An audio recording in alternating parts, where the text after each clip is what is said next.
우리 5절부터 시작해서 우리 조금 길지만 8절까지만 한번 읽어보도록 하겠습니다. 하박국 2장 5절에서 8절까지 말씀 같이 읽도록 하겠습니다. 시작. 그는 술을 즐기며 거짓되고 교만하여 가만히 있지 아니하고 수월처럼 자기의 욕심을 넓히며 또 그는 사망 같아서 족한 줄을 모르고 자기에게로 여러 나라를 모으며 여러 백성을 모으나니 그 무리가 다 속담으로 그를 평론하며 조롱하는 시로 그를 풍자하지 않겠느냐. 곧 이르기를 화 있을진저 자기 소유 아닌 것을 모으는 자여 언제까지 이르겠느냐. 볼모 잡은 것으로 무겁게 짐진 자여 너를 억누를 자들이 갑자기 일어나지 않겠느냐. 너를 괴롭힌 자들이 깨어나지 않겠느냐. 내가 그들에게 노략을 당하지 않겠느냐. 내가 여러 나라를 노략하였으므로 그 모든 민족의 남은 자가 너를 노략하리니 이는 내가 사람의 피를 흘렸으며 또 땅과 성읍과 그 안의 모든 주민에게 강포를 행하였음이니라. 아멘. 하박국 말씀을 보면 1장부터 시작하면 하나님의 백성이 죄를 지었습니다. 하나님께 하박국이 기도하죠. 그랬더니 하나님께서 한 가지 일을 하겠다. 그게 바벨론이다. 다시 질문합니다. 그 바벨론이요? 도저히 이해가 되지 않습니다. 하나님, 우리보다 악한 자들, 하나님, 우리가 오히려 저들보다 의롭습니다. 우리보다 더 불의한 저들로 우리를 사용하심이 이해가 되지 않습니다. 그렇지만 하나님의 말씀을 기다립니다. 하나님의 말씀을 내가 성루에서 기다립니다. 잠잠히 기다립니다. 그때 하나님께 다시 음성이 들려옵니다. 그러고 나서 주님이 말씀하시는 것들은 뭐냐 하면 이 불의한 자들, 이들에게 하나님 2장 5절부터 20절까지 5번에 대해서 화 있을진저 얘기해요. 6절, 9절, 12절, 15절, 19절에 화 있을진저 이렇게 5번 얘기해요. 그러면 반복해서 얘기한다는 뭐예요? 하나님 반드시 완전히 그걸 이루시겠다는 거죠. 그런데 그 완전히 이해되지 않는 그 바벨론이 우리를 힘들게 하고 우리를 노략질하고 우리를 고통스럽게 하고 우리를 포로 삼을 것들에 대한 두려운 마음이 있었지만 하나님께서 그 죄값을 화 있을진저로 치르시는 걸 보게 되는 거예요. 그럼 오늘 말씀의 핵심 가운데 있는 것들은 뭐냐면 우리가 한번 살아볼 때 생각해 보세요. 우리가 주님 밖에 있을 때 어디에 속했는지, 우리가 주님 밖에 있음을 통해서 우리가 뭘 당해요? 하나님의 진노가 우리에게 오는 거예요. 그래서 하나님은 바벨론을 예비했어요. 하나님의 불법한 자, 불의한 자로 살아갈 때 하나님께서는 우리에게 몽둥이를 쓰실 바벨론을 세우세요. 그런데 그 바벨론을 통해서 우리를 치니까 우리 이해되지 않는 거예요. 그런데 이 바벨론은 너무 강력해요. 그리고 무자비해요. 이런 노략질을 해도 그냥 어떻게 보면 예전에 우리나라 일제시대 때 뭐 했어요? 우리나라 그 아궁이에 녹그릇까지 뭐예요? 아니면 그 아궁이 그 단지까지도 다 떼가지고 속가마까지 다 떼갔잖아요. 무기 만든다고, 총알 만든다고. 하나도 남김없이 삶에 대해서 배려는 없고 오히려 그들이 죽을지언정 자기들 걸 다 빼앗아가는 거예요. 그런 내용들을 5번에 대해서 얘기를 하는 거예요. 바벨론이 어떤 자인지. 그런데 여기 말씀 보면 14절 말씀인가요? 14절 말씀 보면 물이 바다를 덮음같이라고 나와요. 물이 바다 덮어요. 바다는 뭘 상징할까요? 세상이에요. 그 세상에는 뭐가 있어요? 풍랑이 있어요. 우리가 주님 밖을 나가면 뭐가 있어요? 세상이고 그 세상에는 풍랑이 있어요. 내가 그리스도 밖에 있을 때 우리에게 일어나는 현상들, 저 대적들, 저 세상에 속한 사단에 속해 있는 저들이 우리를 어떻게 풍랑 가운데 매몰아치는지를 얘기하는 거예요. 그런데 그걸 똑같이 하나님께서 빚을 갚으시는 거예요. 심은 거 그대로 거두게 하시는 거예요. 우리가 주님 앞에 잘못 심었어요. 그래서 우리는 잘못된 것들을 거둬요. 하지만 하나님께서 우리를 버리신 게 아니기에 우리 안에 심겨진 그리스도를 다시 회복해 주시는, 은혜를 회복해 주시는. 그래서 물은 뭘 향해? 은혜죠. 은혜가 뭘 해요? 바다를 덮어요. 여러분이 세상 속한 그 삶의 풍랑을 뭐가 덮어요? 은혜가 덮어요. 여러분이 무엇을 추구하고 있는지, 내가 그리스도 안으로 들어오면 풍랑은, 저 바다는 나를 삼키지 못한다는 거예요.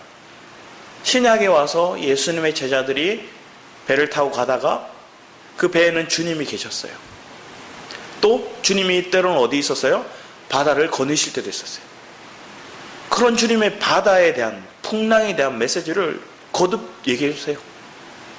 그런데 그 주님의 말씀이 있으면 풍랑이 멈췄고, 그 예수님이 그 배 안에 있으면 저 밖의 문제는 아무 문제가 없는데, 우리가 뭐예요? 그리스도 안에 들어오면 같이 잠잘 수 있어요. 쉴 수 있어요. 안식할 수 있는데 뭘 해요? 밖을 봐요. 그리고 밖을 나가요. 그러니까 풍랑을 우리는 겪고 우리가 겪지 않아도 될 고통을 겪는 거예요. 그래서 짐을 다 갖다 버리죠. 그러고 나서 뭐예요? 다 잃고 난 다음에 그제서야 주님 앞에 원망하듯이 주야! 하고 막 따지듯이 묻죠. 그때 주님이 다시금 그들에게 말씀하는 거예요. 배 안은 교회를 얘기하고 그 안은 그리스도 안을 얘기해요. 그리스도 안에 내가 주님과 함께 안식하고 있으면 풍랑을 우리를 어떻게 하지 못해요. 주님의 말씀이 선포되면 그 어둠은, 그 사단의 세력들은 떠나갈 수밖에 없어요. 그 메시지를 오늘 다시금 거듭 얘기해줘요. 저 사단의 세력은 아무것도 아니다. 우리가 두려워하고 우리가 엄청나게 사납고 엄청나게 강력해 보이던 저 바벨론을 하나님께 어떻게 멸망시키셨는지. 바벨론의 하늘, 어떻게 보면 궁정이라고 얘기하나요? 그 궁정은 7대 불가사에 들어올 정도로 엄청나대요. 그리고 그 성은 높이가 90m가 넘는데요. 성벽이. 지금으로 생각하면 뭐 아파트만한 게 그냥 다 둘러싸여 있는 거예요. 지금으로서는 그만큼 높이 짓는 거 뭐 할 수 있지 생각하지만 그때 당시에는 엄청난 일이었어요. 그리고 그 성벽에는 그 위에 두께가 20m가 넘었어요. 그래서 마차가 4대에서 5대가 그걸 지나갈 수 있대요. 4차선, 5차선 도로가 그 위에 있다는 거예요. 90m가 높은 그 벽 위에 4차선, 5차선의 통로가 있는 거예요. 그래서 마차들이 막 달려요. 그리고 그 안에 또 뭐가 있냐면 해저가 있어요. 그래서 유브라데스 강물을 끌어다가 그 강물로 삥 성벽을 둘러난 거예요.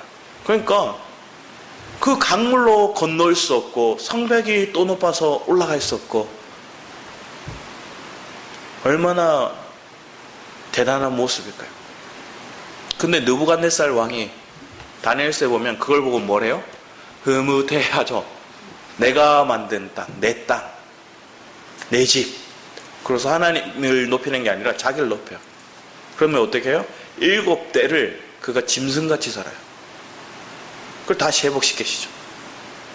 그래서 자기가 높은 줄 알았지만 아무것도 아닌 걸 보게 하시죠.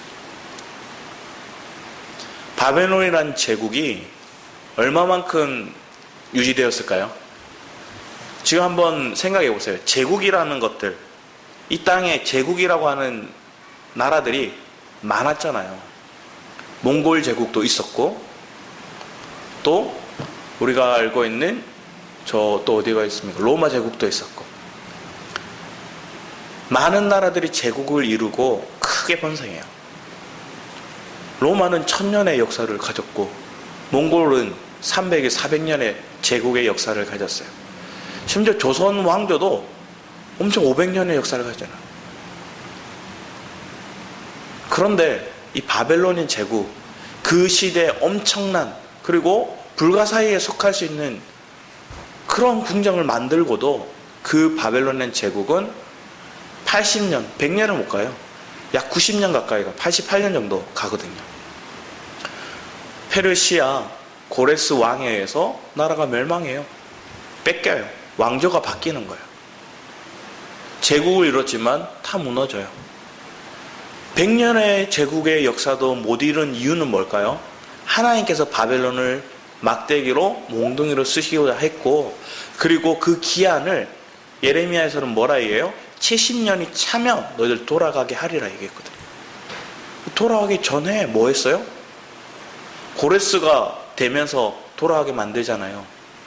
1차 기한을 시키잖아요. 그까지 뭘 했어요?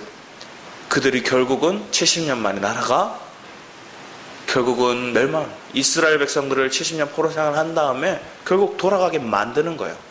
그 배후에는 바벨론 제국을 세우신 분도 하나님이시고 멸망하게 하신 분도 하나님이시란 거예요.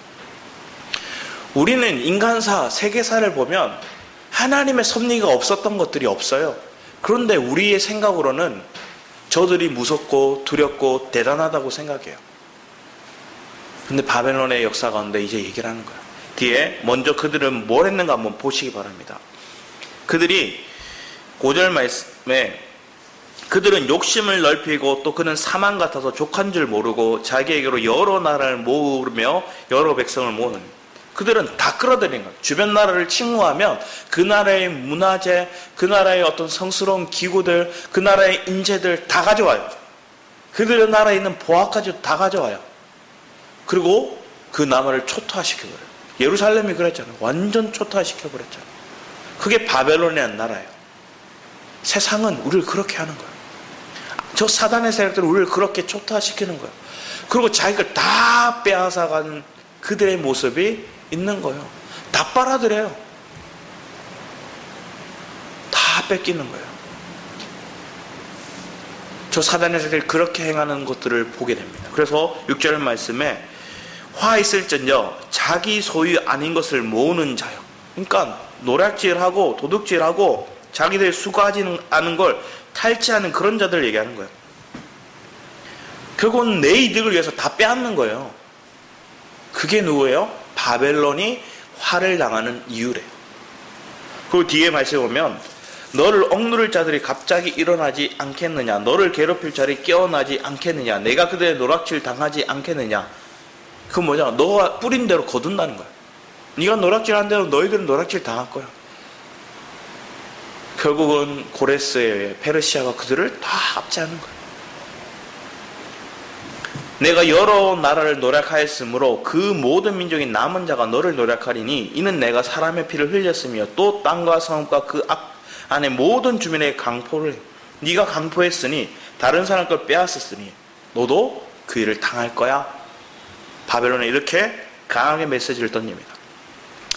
9절에 다시 한번 더 화했을진저 얘기합니다. 재앙을 피하게 하여 높은 데 깃들이려 하며 자기 집을 위하여 부당한 이익을 취하는 자에게 화 있을진저.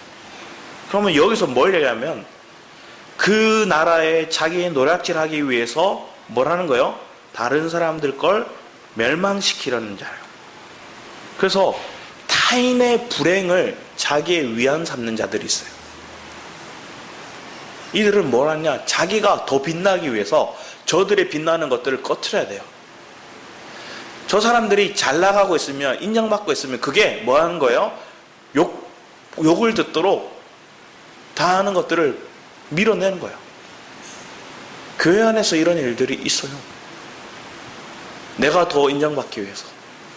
세상에는 말도 못하게 많죠. 내 이득을 위해서 저걸 빼앗는데 그것으로 끝나는 게 아니라 앞에 얘기했던 것과 비슷하지만 뭘 하느냐? 저 사람이 망해야 되고 멸망해야 되고 저 사람이 피를 흘려야 되고 이런 걸 얘기하는 거예요. 저 사람의 불행이 곧 나의 행복처럼 느껴져요. 저 사람의 불행이 내 거짓 위안과 거짓 평안을 가지게 되는 거예요. 저 사람이 망하면 내가 저 사람보다 뭘 하는 거예요? 더 불행하지 않지 생각하는 거예요. 교회 안에서도 그런 사람들 있잖아요. 저 사람들이 더 고통받고 고난받으면 다행이다 이렇게 생각하는 사람. 왜 그럴까요? 하나님을 몰라서 그래요. 그리고 그런 것들이 거짓이라는 거, 온전하지 않다는 거 그들이 몰라서 그래요. 그런 마음이 하나님 앞에 패역하다는 거 그들이 몰라서 그래요. 저 사람이 나의 지체라는 걸 이해하지 못하고 한 몸을 인식하지 못하니까 그렇게 고백하는 거예요. 저 사람의 고통이 나의 아픔이죠. 저 사람의 불행이 나의 불행이죠. 그걸 인식하는 사람, 그리스도 안에 있는 자죠. 그런 사람들은 그 고통으로 저 상대의 잘못된 걸로 위안 삼지 않아요. 연예인들이 막 사건 사고 아니면 정치인들이 뭔가 문제를 일으키는 것들 보면 사람들은 뭐예요? 밑에다가 저럴 줄 알았다, 꼴 좋다, 막 악플러들 되게 많아요. 왜 그렇게 행할까요? 저 사람이 잘 나갈 때는 그냥 아무 말 안 하고 있다가 저 사람이 안 되니까 막 쓰는 거야. 저주하는 거예요. 그러면서 자기를 뭐 하는 거예요?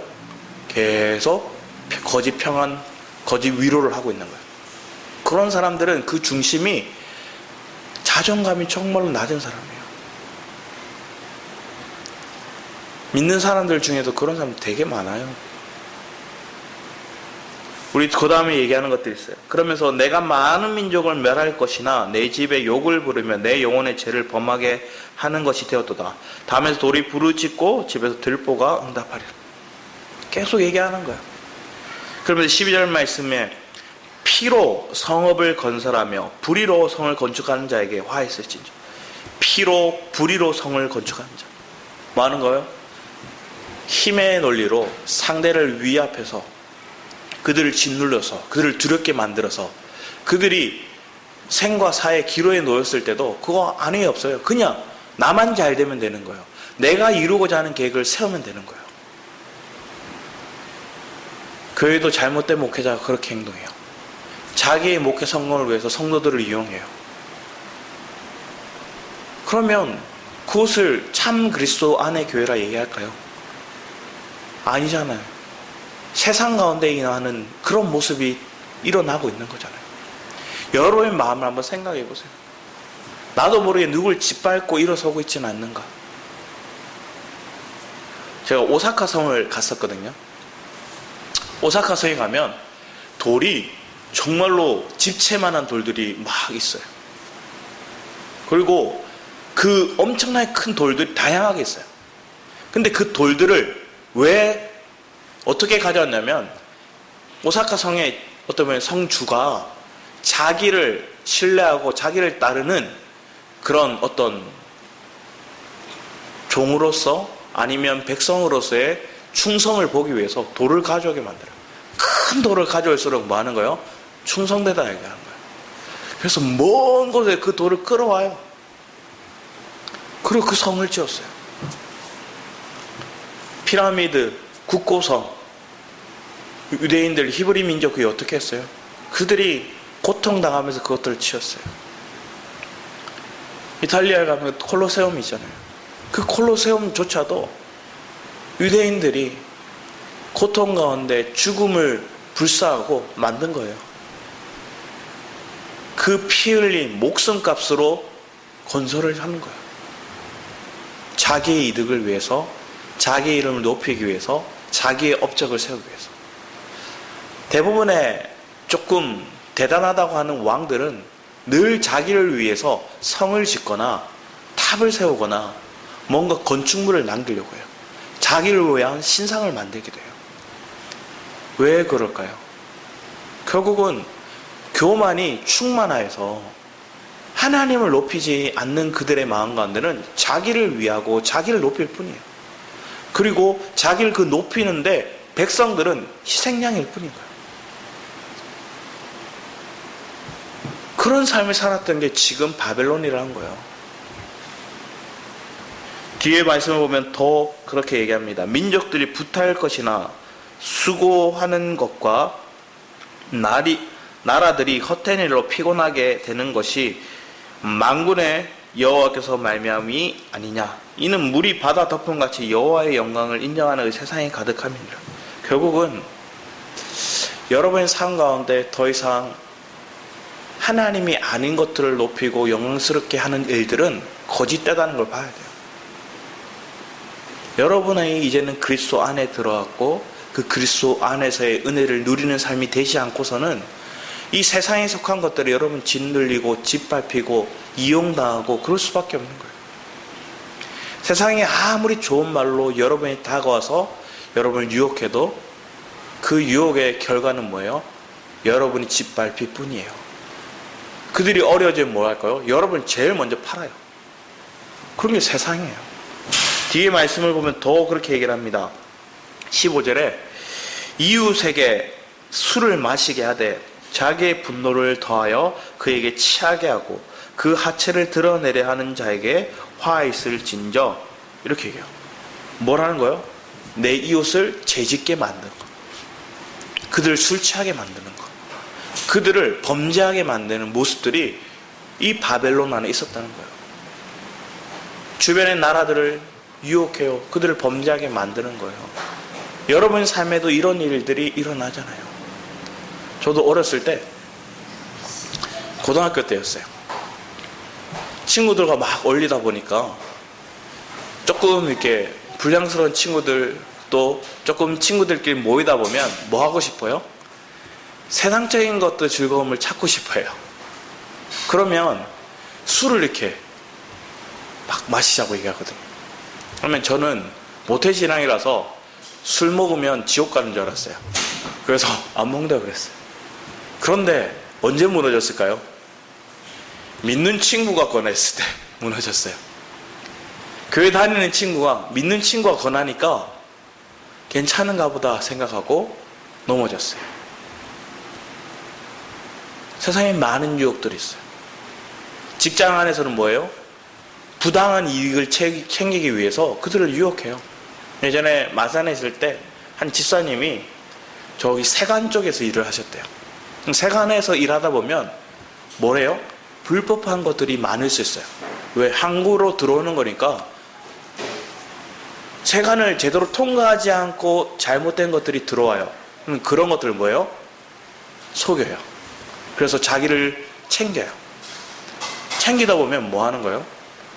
그곳에 타협하지 않는 사람들. 그러니까 한 사람만 그걸 범죄하는 게 아니라 여러 사람이 같이 모여서 탈세를 하는 거예요. 그것을 부당이익을 챙기는 거예요. 그런데 이 집사님이 그걸 보고 숨길 수가 없는 거예요. 그래서 자기한테 막 찔러줘요. 가져가라고. 못하겠다 얘기했어요. 그랬더니 뒤에서 그 사람은 뭐 할까요? 온갖 욕을 다 해요. 그런데 결국은 그 잘못된 거 부당이득을 챙기던 게 걸렸어요.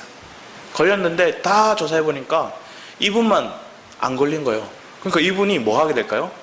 이슈가 되죠. 그 사람이 리드가 되는 거예요. 부당이득을 챙기던 위의 선배들, 윗장, 직장 어떻게 보면 높은 사람들이 다 잘렸어요. 여러분 삶에도 지금 하나님께서 얘기하는 거예요. 여러분이 불법한 것으로 이끄는 사람들이 있어요. 여러분이 쾌락으로 추구하게 만드는 사람이 있어요. 간음으로 유혹하고 만들고 부당이익을 챙기게 만들고 탈세를 하게 만들고 하나님을 섬기는 것들에 있어서 그냥 타협하게 만드는, 불법하게 만드는, 하나님을 믿지 못하게 만드는 이들이 있어요.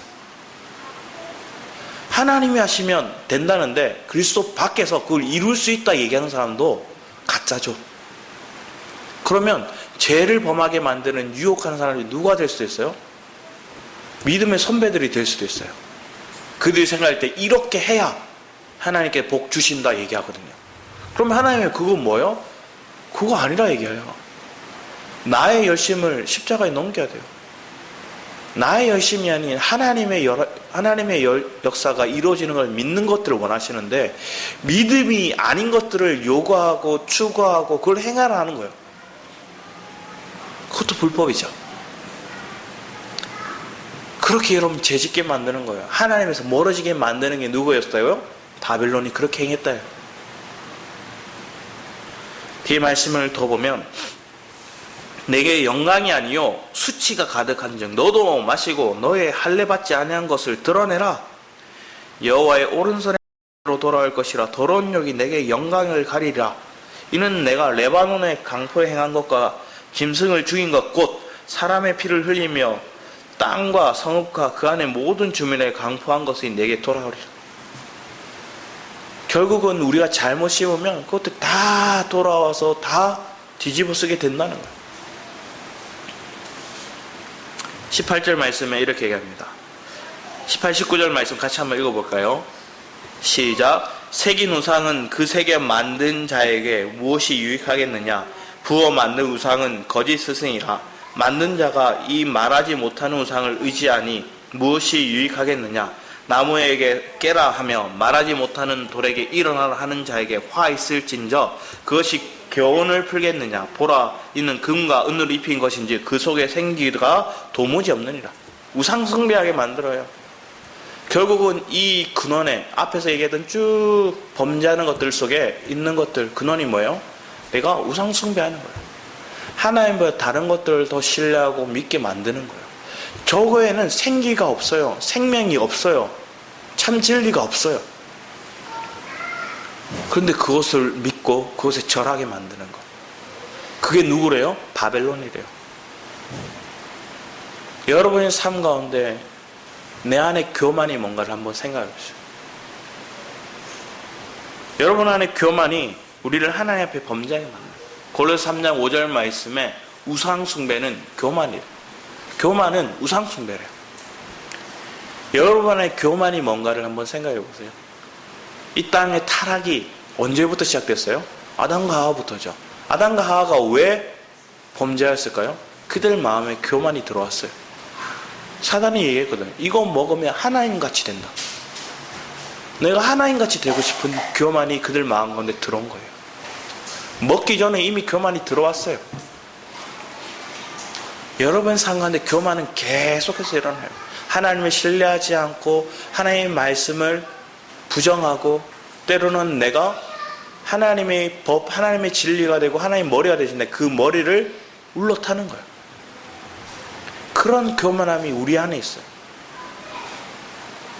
하나님의 그 모든 것들이 그 교만이 우상숭배라 얘기하는 거예요. 더 이상 세상에 우리가 메인바되고 그것에 속고 그 저주의 올무에 걸려있는 여러분의 삶이 아니라 하나님을 철저히 신뢰하고 하나님께서 여러분이 뭐라 하는지를 귀 기울이는 자들이 되었으면 합니다. 여러분의 삶 가운데 하나님은 세상의 어떤 섭리를 계속 보게 하시고 믿게 하시는 거예요. 꺼져버렸어요. 잠시만 정지해 주시겠어요? 일시 정지. 가운데 빨간 거 잠시만 눌러주세요.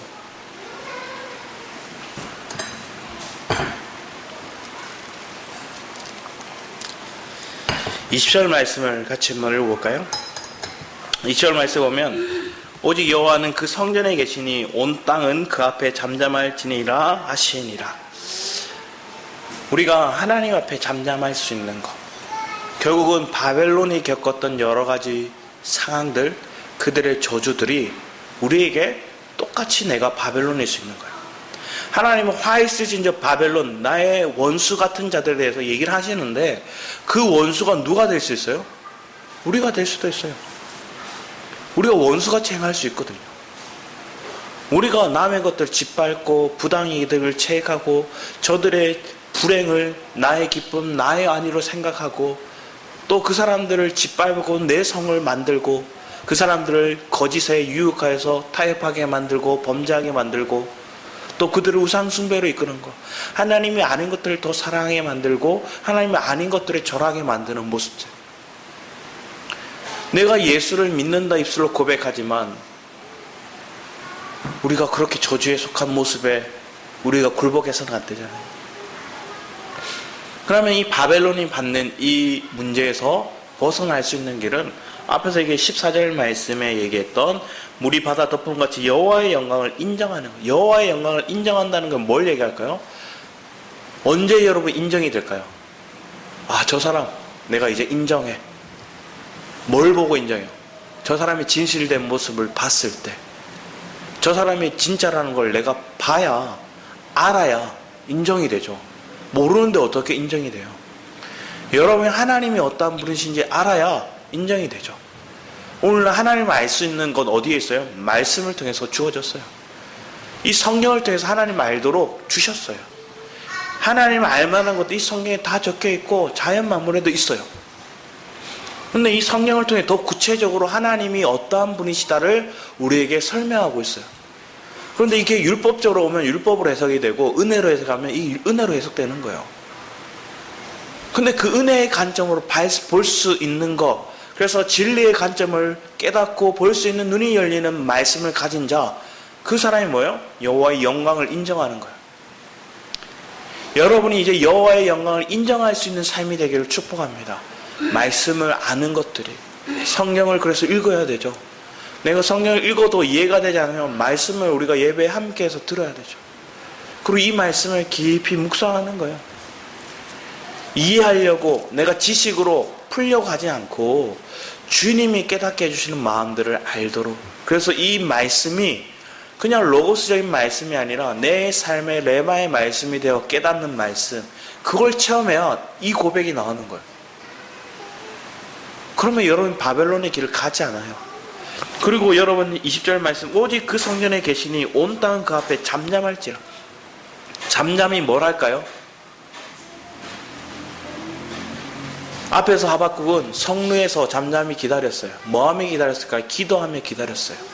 여러분 삶에도 동일해요. 잠잠히 뭐 하는 거예요? 하나님 기도하고 하나님의 말씀이 내 가운데 깨달아지기를 간구하며 찾는 거예요.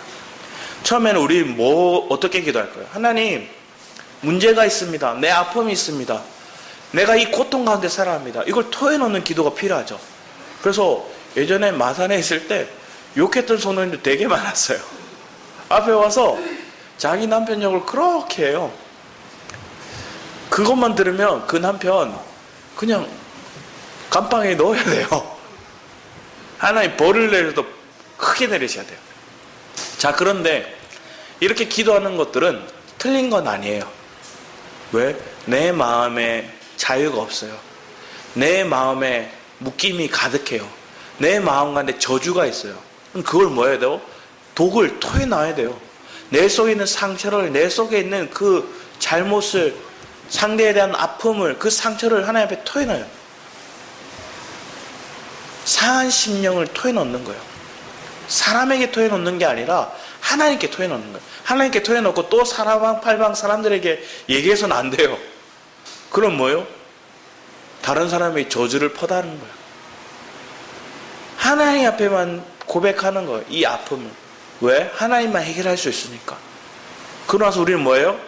하나님의 그러고 그 마음이 하나님의 뜻이 무엇인지 알기를 기다리는 거예요. 하나님 마음 알기 원한다고 기도하는 거예요. 그럼 하나님 우리의 마음에 뭘 하실까요? 네가 설레발 쳐서 알 수 있는 게 아니라, 네가 뭔가 액션을 취해야 깨닫는 게 아니라, 뭔가 지식을 네가 배워야 깨닫는 게 아니라, 네가 잠잠히 네가 하던 걸 내려놓고 잠잠히 기다리면 아버지의 마음이 내 마음으로 전해지는 거예요. 여러분, 그 마음을 알고 기다릴 수 있는 자들이 되었으면 합니다. 그게 믿음이죠. 믿음이 있어야 의인이 될 수 있는 거예요. 오직 의인은 믿음으로 말미암아 살지라. 그 믿음 어디에서 나와요? 그 그리스도를, 그 주님을 아는 데서 나와요. 그리고 그 주님을 아는 데 있어서 내가 이해하는 한계 안에서의 이해가 아니라 그걸 내 한계를 뛰어넘는 하나님이 깨닫게 해주시는 그 주님의 섭리와 그 뜻을, 그리고 나를 향한 하나님의 계획을 아는 것들이 우리에게 필요한 거예요. 그건 기도하지 않고서는, 말씀을 깨닫고 그 말씀을 붙들고 기도하지 않고서는 깨닫지 않아요. 발견해지지가 않는다는 거예요. 성경 분명히요, 우리가 거룩해 줄 수 있는 것은 말씀과 기도밖에 없대요. 하나님의 말씀과 기도만이 여러분을 거룩해 하는 거예요. 그게 뭘까요? 내가 그리스도 안으로 다시 들어가는 거예요. 내가 온전히 그 그리스도 안에 속한 자로 발견하는 거예요. 그 진리의 눈이 떠져서 내가 그리스도 안에 있구나, 여길 벗어나지 말아야지. 내 안에 부패된 게 나올 때마다 그걸 던지고 다시 은혜로 회복하는 것. 내가 그리스도 안에서 완전한 자로 우리가 믿음의 선포를 하는 것. 그런 은혜가, 그런 믿음의 고백이 우리 안에 분명해질 수 있는 것들이 축복이죠. 그런데 이걸 놓치고 살아가는 사람들이 되게 많아요. 이걸 붙잡지 않고 살아가는 사람이 너무나 많다는 거예요. 왜 그렇게 할까요? 여전히 내가 그리스도 밖에 세상인 것들을 추구하거든요. 세상이 넓어 보이고 세상이 아름다워 보이고 세상이 풍성해 보여요. 그러면 그곳을 향해 쫓아가면 뭐예요? 풍랑이 일어나요. 아브라함이 애굽을 가잖아요. 뭐가 일어나요? 아내를 뺏겨요. 그리고 그 거짓말 하는 거예요. 거짓과 아내를 뺏기고 그 상황 가운데 가장 절박할 때 하나님께서 뭐예요? 회복시켜 주시잖아요. 믿는 자의 회복은 여기서 일어나는 거예요. 가장 절박할 때, 가장 마지막에 9회 말 투아웃, 투 스트라이커, 그 마지막 한 개의 공을 남겨놓고 우리는 고통스러워하는 거예요. 여러분이 그 상황 가운데 절박할 때 하나님을 믿고 하나님을 신뢰하는 믿음으로 하나님이 우리를 뭐 하실까요? 연단해 가시는 거예요. 그게 우리가 내 안에 있는 불순물을 완전히 제거하는 방법으로 하나님 온전히 세우거든요. 그래서 알았어요. 바벨론이 왜 왔는가. 그리고 그 우리보다 더 어렵지 않고 사실은 불의하고 더 흉악하고 난폭한 저들을 왜 세웠는가. 그리고 하나님께서는 저들을 통해서 나중에는 뭐 하실까요? 화 있으신저 저들의 죄를 묵과하지 않으시고 그걸 그대로 값을 치르게 하신다는 거예요. 죄값을 치르게 하신다는 거예요.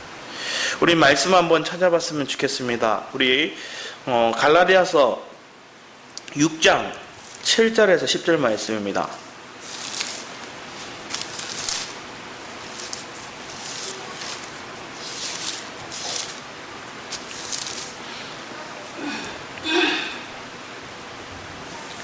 같이 한번 읽겠습니다. 6장 7절에서 10절 시작. 스스로 속이지 말라. 하나님은 업신여김 받지 아니하시나니 사람이 무엇으로 심든지 그대로 거두리라.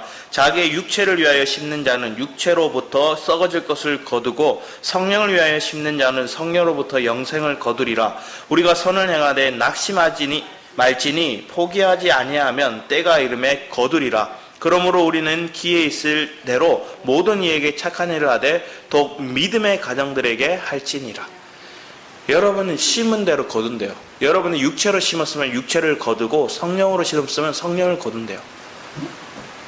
내 안에 성령님, 더 이상 아버지 하나님 앞에 우리가 구하는 앞에서 얘기했던 말씀과 기도 그리고 성령이 내 안에서 실제적인 역사하시도록 그 성령의 열매를 거두도록 우리는 더 간절히 주를 찾고 주님 앞에 나아가야 되는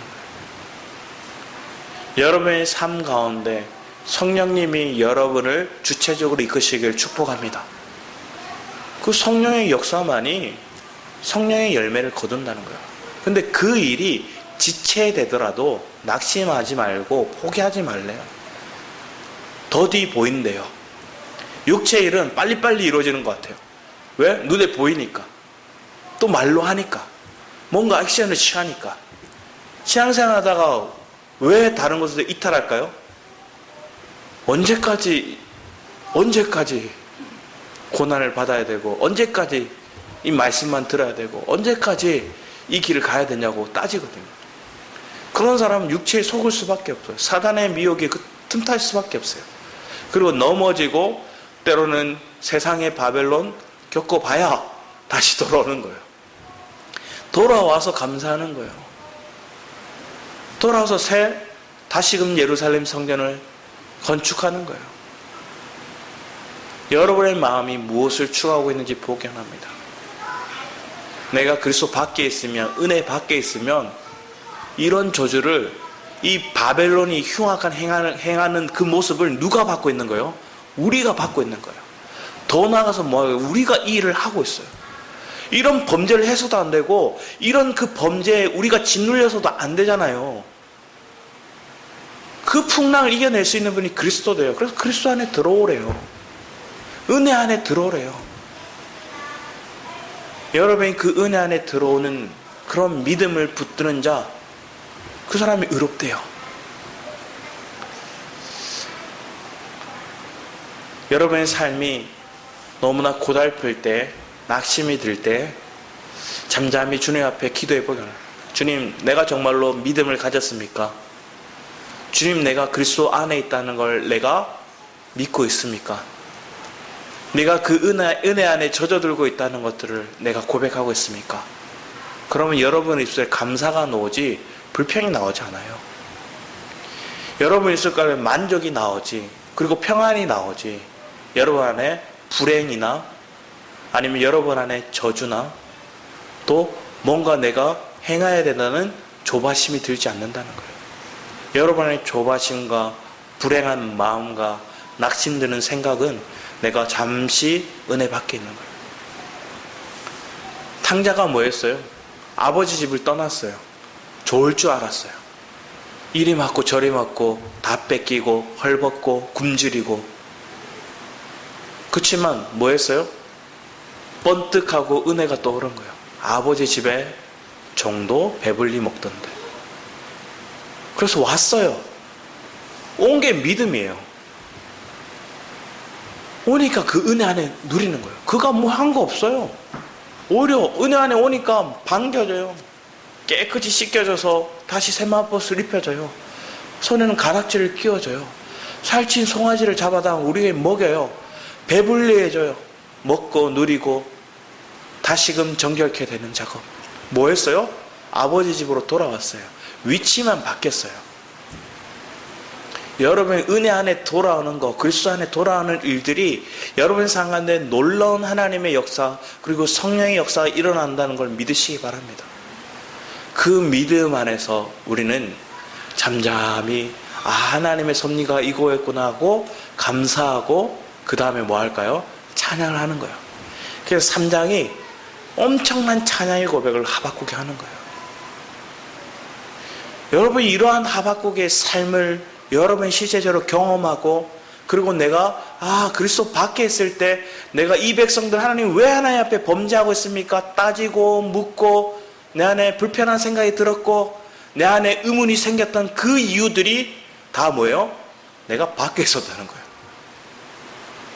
내가 들어오니까 그 품 안에 꼭 끌어안으시는, 꼭 포옹하시는 하박국, 끌어안다, 포옹안다, 껴안다, 그 주님 은혜 안에 껴안겨지는 여러분의 삶이 되기를 축복합니다. 그런 믿음이 있으면 우리는 낙심하지 않을 거예요. 우리 마지막으로 우리 말씀 한 구절을 더 찾아봤으면 합니다. 우리 어디를 볼까요? 고린도후서 10장 보기 원합니다. 고린도후서 10장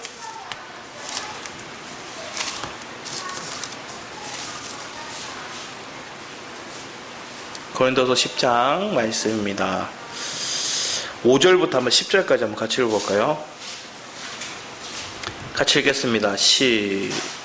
4절부터 읽겠습니다. 시작. 우리의 싸우는 무기는 육신에 속한 것이 아니요 오직 어떤 견고한 진도 무너뜨리는 하나님의 능력이라. 모든 이론을 무너뜨리며 하나님 아는 것을 대적하여 높아진 것을 다 무너뜨리고 모든 생각을 사로잡아 그리스도에게 복종하게 하니 너희의 복종이 온전하게 될 때 모든 복종하지 않는 것을 벌하려고 준비하는 중에 있노라.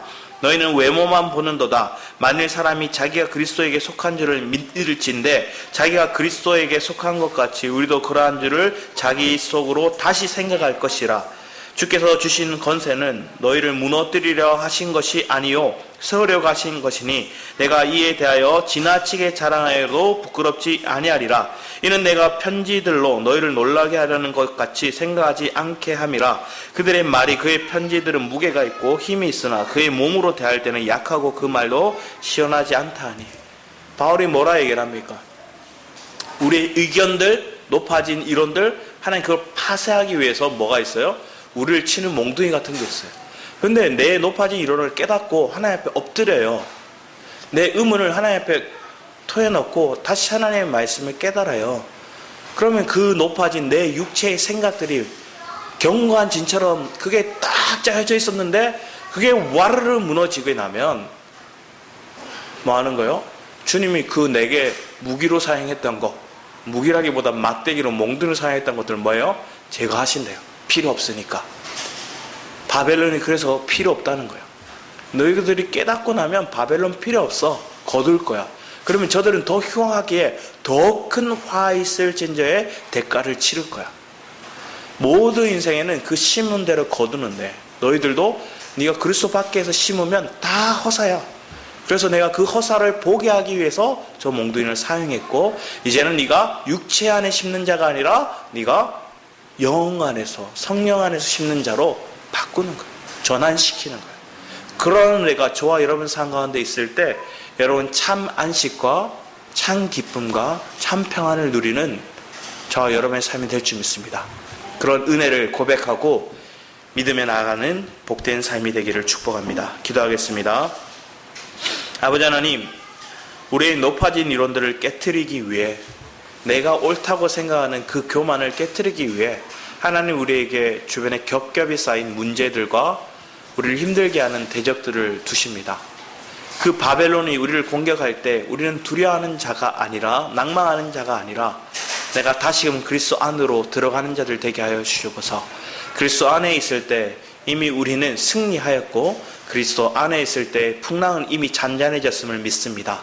그 믿음으로 날마다 하나님께 감사와 찬양을 올려드리는 복된 그 증인의 삶을 살아가는 우리 엘베델 가족들 되도록 주장하시고 역사하여 주셔서 감사드렸고 주 예수 그리스도의 이름으로 기도드렸습니다. 아멘. 이 시간 우리 함께 찬양 드리거나 합니다. 우리 물이 바다 덮은 같이 찬양 함께 찬양 드렸습니다.